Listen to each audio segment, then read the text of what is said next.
히브리서 12장 6절 주께서 그 사랑하시는 자를 징계하시고 그가 받아들이시는 아들마다 책찍질 하심이라. 오늘 말씀을 보면 사랑하시는 자를 징계하신다. 받아들이는 아들마다 책찍질 하신다 라고 합니다. 우리는 예수 그리스도를 통해서 하나님의 자녀로 받아들여진 존재들이죠. 네. 하나님의 자녀로 받아들여진 존재인데 오늘 말씀을 보면 그게 그렇게 유쾌하지는 않은 말씀이 나오죠. 받아들이시는 아들마다 책찍질 하신다. 사랑하시는 자를 징계한다. 징계를 먹고 책찍질을 당하는 것을 좋아하는 사람은 아마 없을 거예요. 오늘 말씀은 신앙생활의 본질은 하나님의 본질을 아는 것으로부터 시작됩니다. 인데요. 하나님의 본질, 지난번에 전능하신 하나님에 대해서 말씀을 나눴고 오늘은 사랑이신 하나님에 대한 건데, 사랑이신 하나님은 사랑하시는 자를 징계하신다. 받아들이는 아들을 책찍질 하신다 라고 합니다. 많은 사람들이 하나님을 사랑이다 라고 믿지요.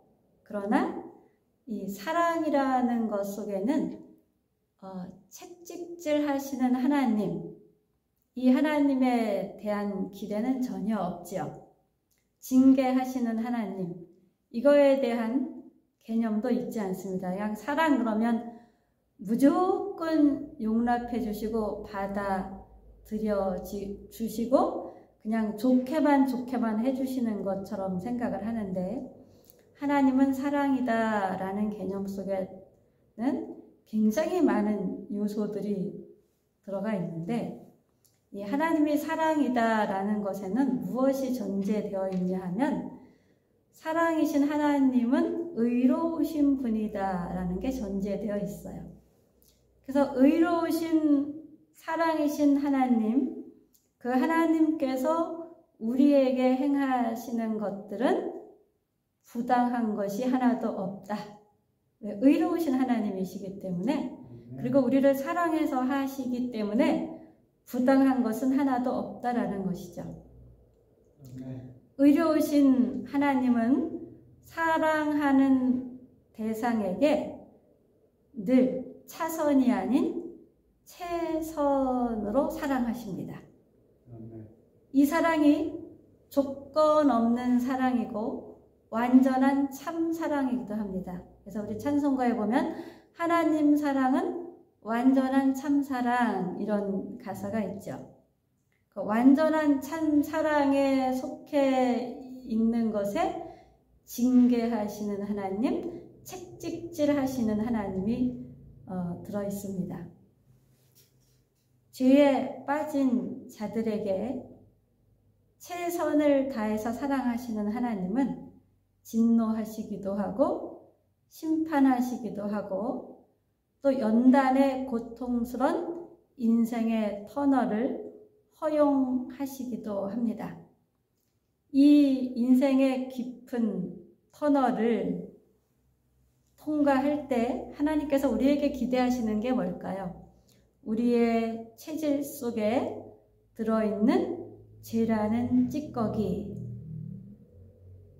하나님의 사람으로 거듭났건만 성령의 소욕을 따라 행하기보다 육체의 소욕을 따라 살아가는 갈라내야 될 거룩한 하나님의 본질과 맞지 않는 우리의 안에 있는 죄된 찌꺼기, 이것을 갈라내시기 위해서 연단이라는 터널 또는 연단이라는 용광로를 허용하시죠. 이것이 하나님의 우리를 향한 최선의 사랑에 듬뿍 담겨져 있는 하나님의 지혜입니다. 하나님의 지혜는 우리가 어쩔 수 없는 상황이어서, 피할 수 없는 상황이어서 피하지도 못하고 쩔쩔매며 감수해내는 가정을 만들어 놓으셨습니다. 근데 이 사랑인 하나님이 그런 하나님이다 라는 걸 알면 이 어쩔 수 없는 그 가정을 통과해 나갈 때 좀 더 다른 마음으로 통과할 수 있겠죠. 어떤 마음으로 통과할까요?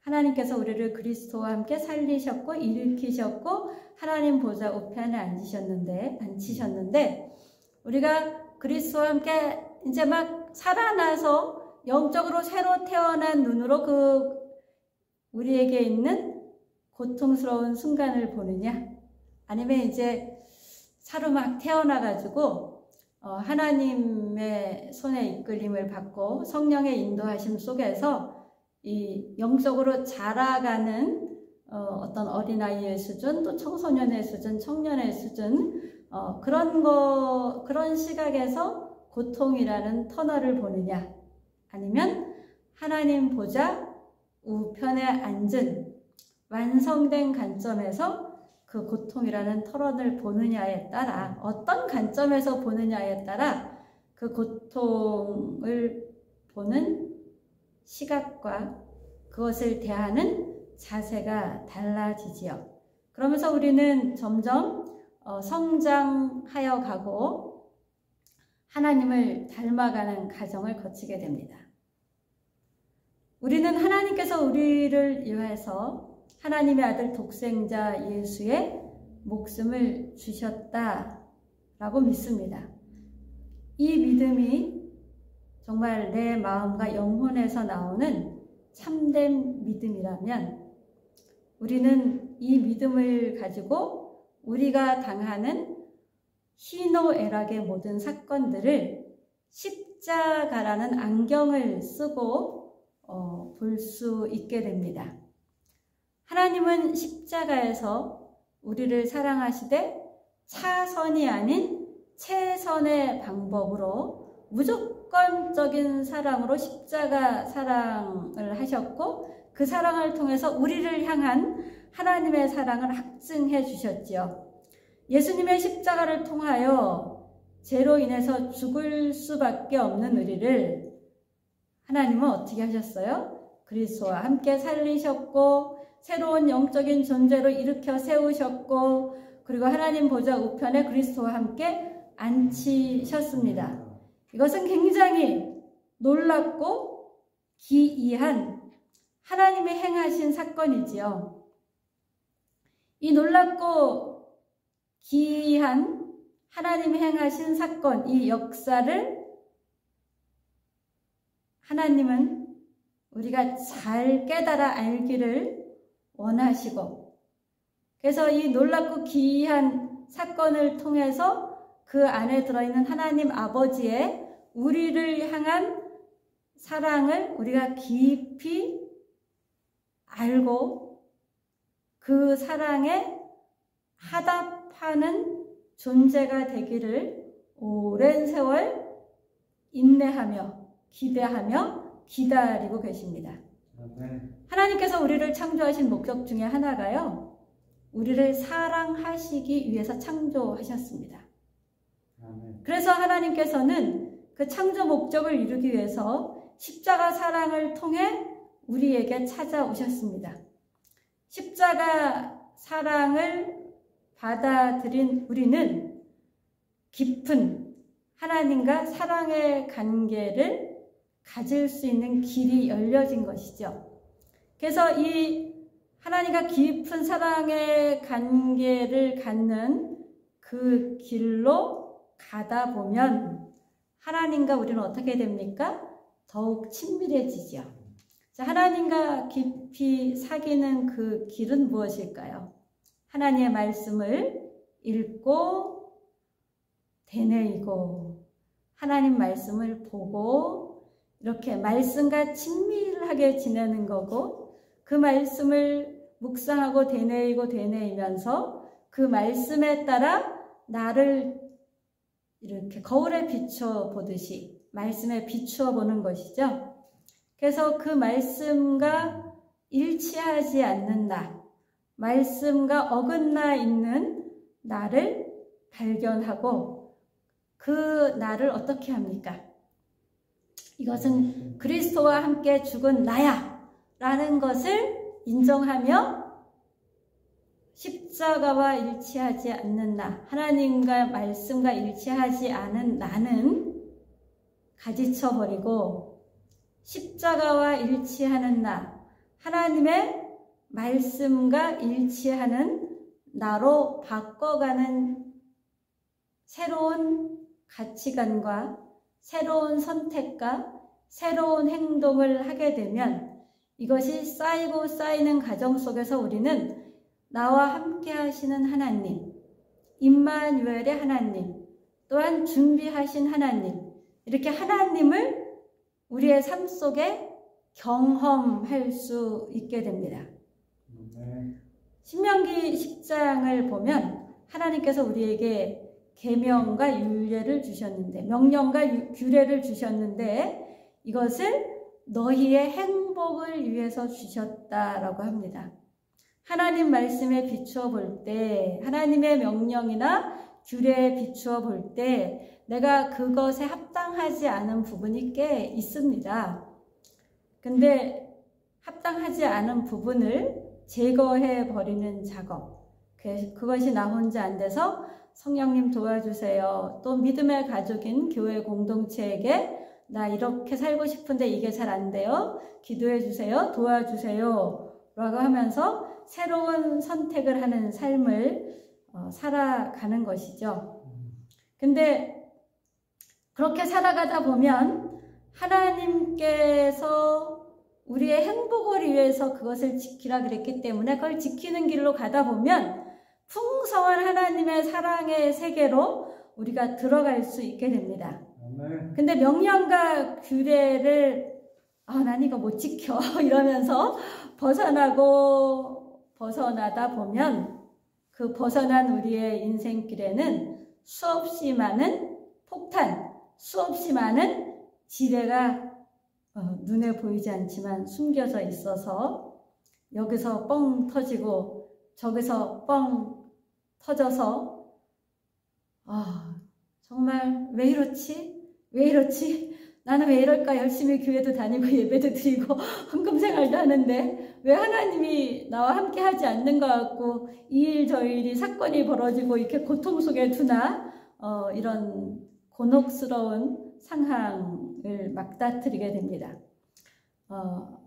하나님은 이렇게 말씀하셨죠. 영생은 유일하신 참 하나님과 그가 보내신 자 예수 그리스도를 아는 것이다 라고 하셨습니다. 여기서 안다라는 것은 경험해서 안다라는 건데요. 우리가 말씀을 따라 사는 삶으로 내 육체적인 삶을 바꿔갈수록 우리는 하나님을 경험할 수 있게 됩니다.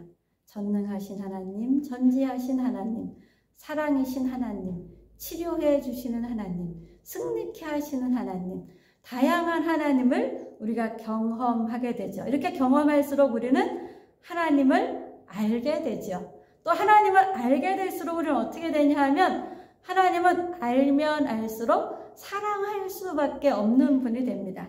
또 하나님을 사랑하면 사랑할수록 어떻게 됩니까?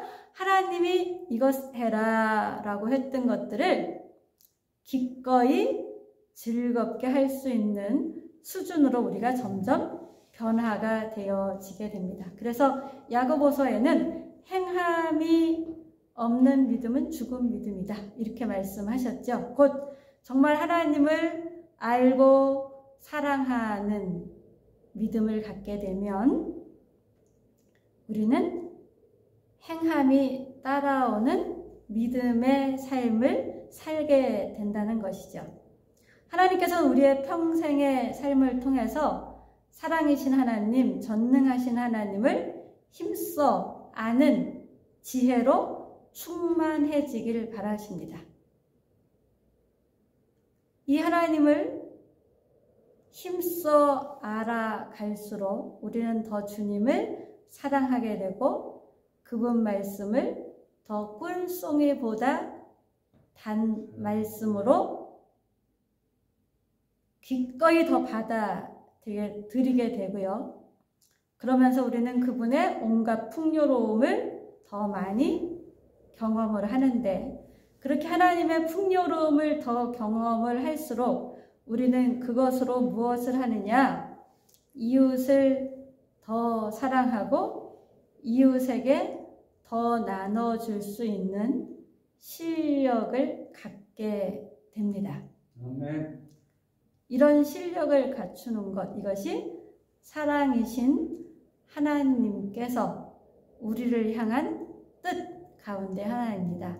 이 뜻을 잘 실행할 수 있는, 성취시킬 수 있는 저와 우리 올리브 가족 되기를 예수님의 이름으로 축복합니다. 아멘.